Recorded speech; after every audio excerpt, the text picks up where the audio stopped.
ओइ नोंथांमोनहा नुबायना बेहाय अर बन सोनानै माने अर होयो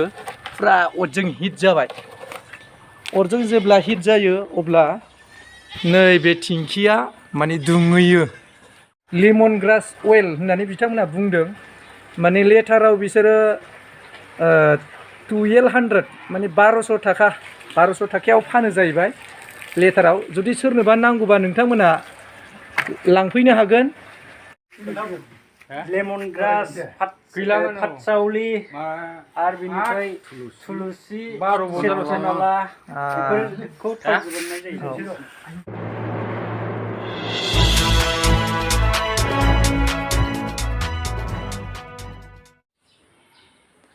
hello guys welcome back to my channel so लोगोफोर नोंथांमोनखौ आंनि ए नार्जारी यूट्यूब चैनलाव फिन खेबसेबाव आरो बरायबावबाय सो लोगोफोर दिनैनि भिडिअआ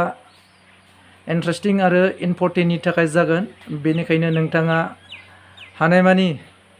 भिडिअखौ शेयार खालामनानै हो आरो बुजिनो मोननाय बायदि भिडिअखौ जोबजासे नायलां सो लोगोफोर बिदिबा आङो भिडिअखौ स्टार्ट खालामलांनोसै सो फाइनाली लोगोफोर आङो दा मोनफैबाय बा आङो दङ दा खाखरमारि गामियाव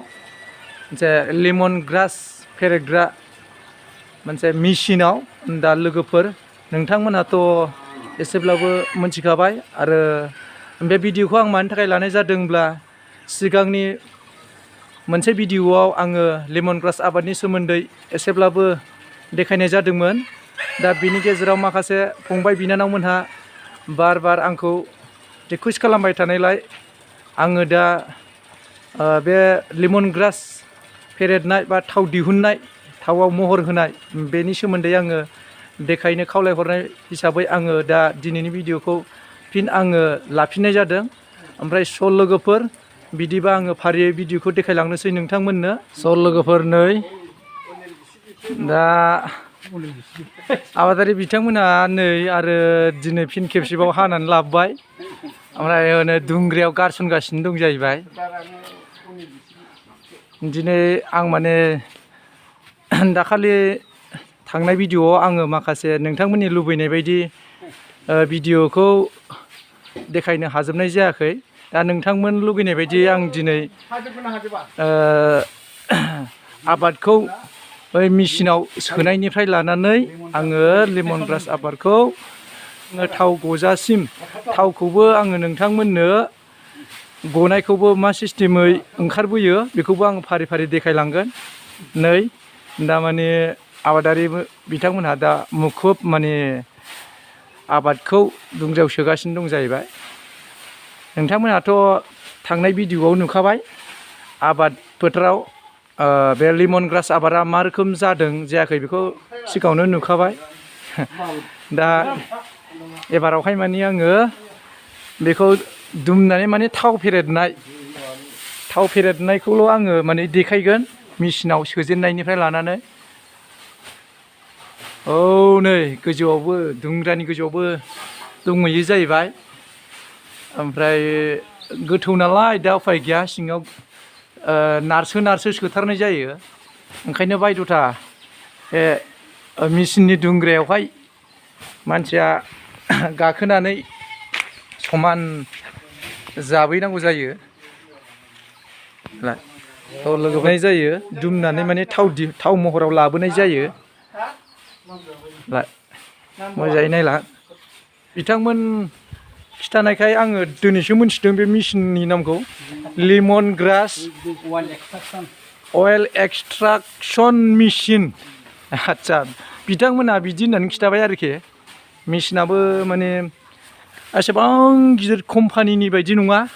माने एसे स्मल साइजजोंनो माने बेखौ बानायनाय जादों आरोखि ओमफ्राय बेजोंनो थाव महराव माने आबादखौ जोङो फेरेदनानै नै दा दान्दिसेनि उनाव थावा बाहाय गबोगोन जाहैबाय बेलाय नायलांजोबदो नै गाइसमोन ओइ बेथ' बेजों उखुदै नाला होननांगौ जाहैबाय जोंनि माबायाव उखुदै गहैगोन जाहैबाय ओमफ्राय नैबे दै टेंखि जास्ट माने दैजोंसो मिक्स खालामनानै बेखौ रुनाय जायो नालाय रुनानैसो थाव महराव फैयो बोरैबा फेरेद बोयो थावा गबोनाय जायो लेमन ग्रास अइल एक्सट्राक्शन मेचिन नोंथांमोनहा मालाबाफोर जुदि बे मेचिननि बागै सोरबाफोर सोङोबा खिथानो हागोन आरोखि नोंथांमोनहाबो बे भिडिअनि गेजेरजों सिट्रनालाबो सोजायो ओमफ्राय थुलुसिबो सोजायो मेचिनाव आदसा बाहाय नै माने सिट्रनाला थुलुसि ओमफ्राय माबा थुलुसि माबा होनदों ओमफ्राय स' लोगोफोर नोंथांमोनहा मालाबाफोर जुदि नोंथांमोननि एरियायाव जुदि बे लेमन ग्रास आबादखौ जुदि मावदोंबा ओमफ्राय फेरेदनो जुदि सुबिदा मोनाखैबा खाखरमारि गामियाव एक्सुवेलि बे मेचिना दं जाहैबाय गामिया खाखरमारि पस्ट अफिसाबो खाखरमारि पिन नाम्बारा 783346 जिल्लाया क'क्राझार थानाया सेरफांगुरि ओमफ्राय जास्ट आं माने खेनसे बुंफिनबाय खाखरमारि आरोखि प्लेसआ बे मेचिन जायनाखि मेचिना दङ बे खाखरमारि गामियावनो दङ जाहैबाय लाबोनानै नोंथांमोनहाबो फेरेद फैनानै माने मोनबेसे सिस्टेम फेरेद जायो होन्दोंमोन बाहाय लेमन ग्रास फातसावलि आरो बिनिफ्राय थुलुसि चेनाला बेफोरखौ थाव दिहुननाय जायो स' लोगोफोर बिदिब्ला नोंथांमोनहा खोनाखाबाय बे मेचिना माने मोनसेल' फेरेद जाग्रा नङा जाहैबाय बाहाय आबादारि बिथांमोनहा मोनब्रैसो बुंलांबाय दानिसो लेमन ग्रास ओमफ्राय सिट्रनाला फातसालि ओमफ्राय थुलुसि बेफोरबायदिखौ माने फेरेदो जाहैबाय नै फेरेदनाय मेचिना बेनो लोगोफोर नायलांबाय थादो ओमफ्राय नै ओरैजाय नै थावा गगासिनो दं आरोखि नैबे सुलुंया नालाजों गबोदों ओमफ्राय नै ओरैजाय बाहेर खालामबाय एक्सेट माने बाहेर खालामबाय आरोखि थावखौ बथलाव माने बिनि बथलथ' बानायनाय जायाखै दा बेखायनो माइनाव बथलावनो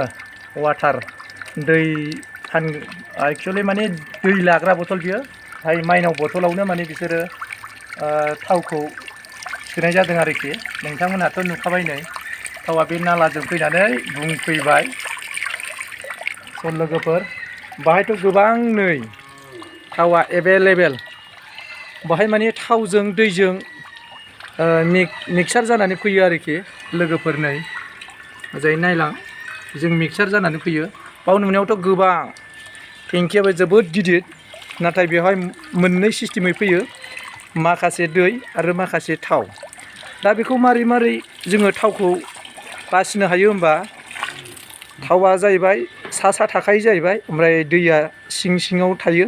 दा थावा गोजावनाय हिसाबै जोङो बे गोजावनाय बाहागोखौ जोङो नै बथलाव जोङो नाजावबाय लोगोफोर नायलांदो नै नायलां मोजाङैनो दा बुजिनो हानाय बायदि एकदमबारे बिराद माने फ्रेश थाव हिसाबै गबोयो आरोखि बियो मोनसे इलेक्ट्रिक मेचिननि नङा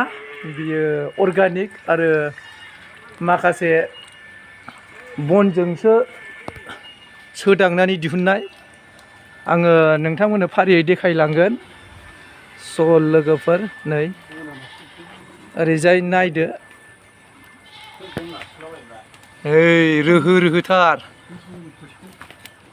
दरजा मारिनानै दंमोन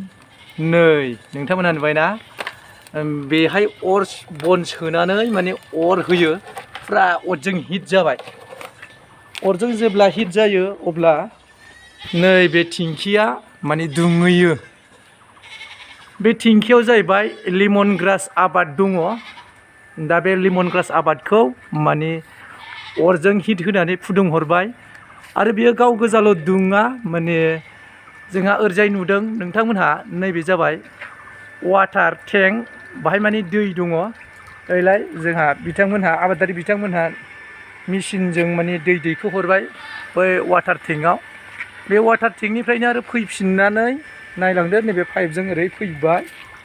ओरै फैनानै माने बै टेंकियाव हाबफैयो आरोखि ओइ टेंकियाव जेब्ला थिंखिजों फैयो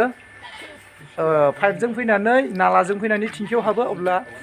बै लेमन ग्रास आबादाव दैजों दैयाव जेब्ला बे गाहायाव अर सुनाया हिट जायो अब्ला बेहाय रुनाय बायदि जायो रुनानै ओमफ्राय बियो अट'मेटिकलि खफ'जों माने बैजों फैनानै नैबे नालाजों फैनानै नैबेजों दैजों आरो थावजों मिक्सार जानानै फैयो आरोखि लोगोफोर एसेबां माने नोंथांमोनहा माने गुदु गादा साननांगौ गैया गोरलैयैनो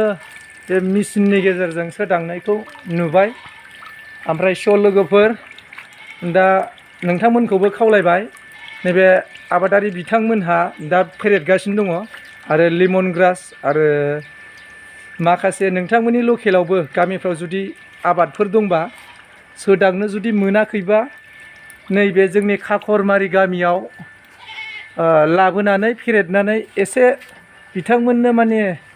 फेरेदनानै हरगोन जाहैबाय नोंथांमोनहा जेबो मावनाङा ओमफ्राय बिसोरनो खरसा होबानो जायो आरोखि दा नोंथांमोनहाथ' नुखाबाय नैबेहायबो माने बिसोर गनानै बे बुंनानै बाहाय दोनफैनाय आरो लोगोसे बेहाय बख'गासिनो दङ नायलांदो दा पार लिटार बियो माने लेमन ग्रास अइल होननानै बिथांमोनहा बुंदों माने लिटाराव बिसोरो 1200 माने 1200 थाखायाव फानो जाहैबाय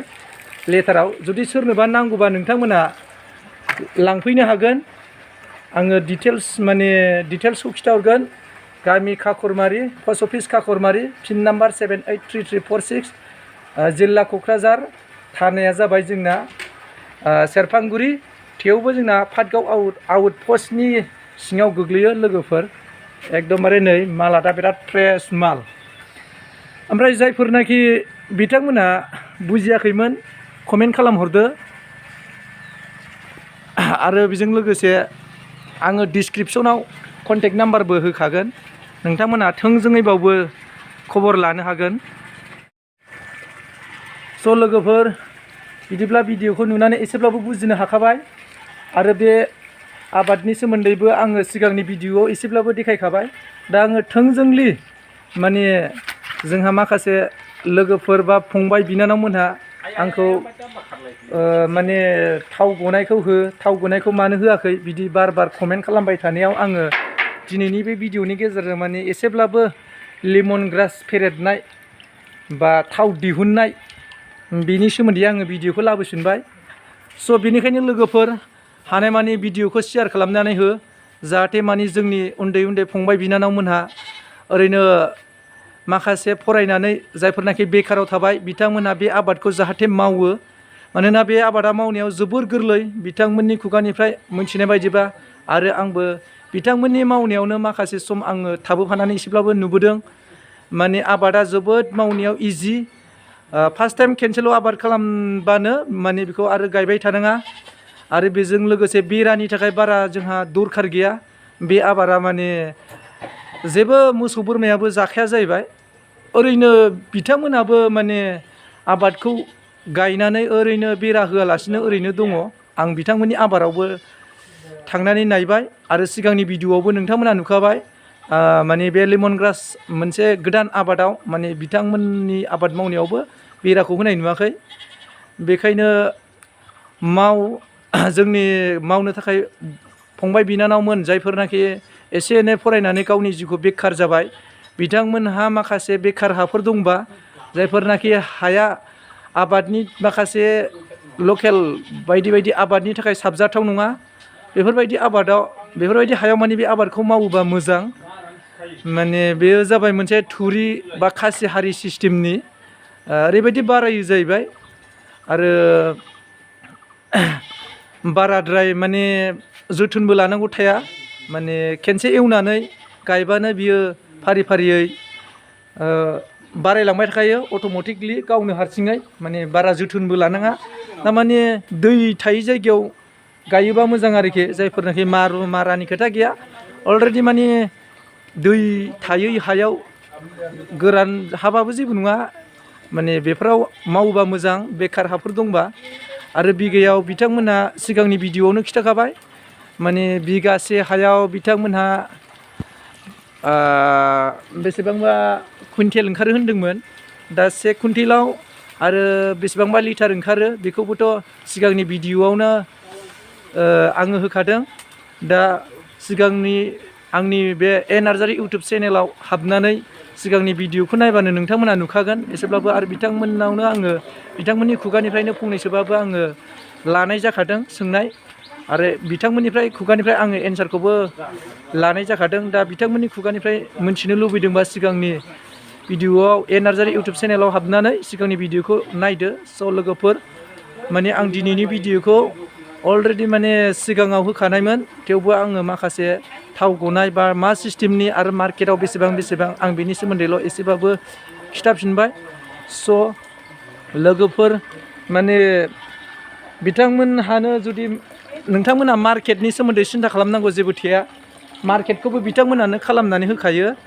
माने बड'लेण्ड एग्र' एफआइसि कम्पानि बिथांमोनहा आबादारि बिथांमोनजों लिंक दंखायो आरो नांगौ जायोबानो बिथांमोनहा माने थोंजोंलि सुलुग लानायनि गेजेरजों माने नायफैलायो आरो आबादखौ मा रोखोम सिस्टेमनि बेखौबो बिथांमोननि डाइरेक्सननि गेजेरजों आबादारि बिथांमोनहा मावदों आरो जोलैखौ नांगौ जायोब्ला नैबे बिथांमोननि आखाइनिफ्रायनो मोनलांगोन जाहैबाय माने एसे फांसेयाव बिदिनो थाइथाम थाइब्रै बा थाइबा बिथांमोनहा बेरे मार्केटाव फाननो हरनाय जायो दा गोसोबायदि जोलैखौ बा फुलिखौ लांनो हागोन दा स' गाइस लोगोफोर आङो दिनैनि भिडिअ'खौ आङो बारा गोबाव खालामनो सानाखै बेखिनियानो बेखायनो आङो नोंथांमोनखौ खावलायबाय जोंनि आबादारि बिथांमोनहा जुदि बेखाराव दंबा बा उन्दै फंबाय बिनानावमोनहा एसे फरायनानै जुदि बेखाराव दंब्ला मोजाङै बे आबादखौ मावनो हागोन आरो बयबो नुनाय बायदियै जायफोरनाखि बिथांमोनहा आंनि चेनेलखौ बा बे भिडिअ'खौ नुबाय अन्नानै बयनोबो शेयार खालामनानै होदो जाहाथे जोंनि माखासे फंबाय बिनानावमोननि लाइफ स्टाइला जाहाथे बेखार जाया बयबो मोनफा मोनफा आबाद बा माबा मोनसे बिथिङाव जाहाथे एंगेज जानानै थानो हायो रांखान्थि बिथिङाव जोङो एसेब्लाबो जौगालायनो हायो स' लोगोफोर आं बेखिनिखौनो बयनिसिमबो गुरैयै खावलायनानै आङो दिनैनि भिडिअ'खौ बेखिनियावनो दोनबाय बाय बाय लोगोफोर थेंक इउ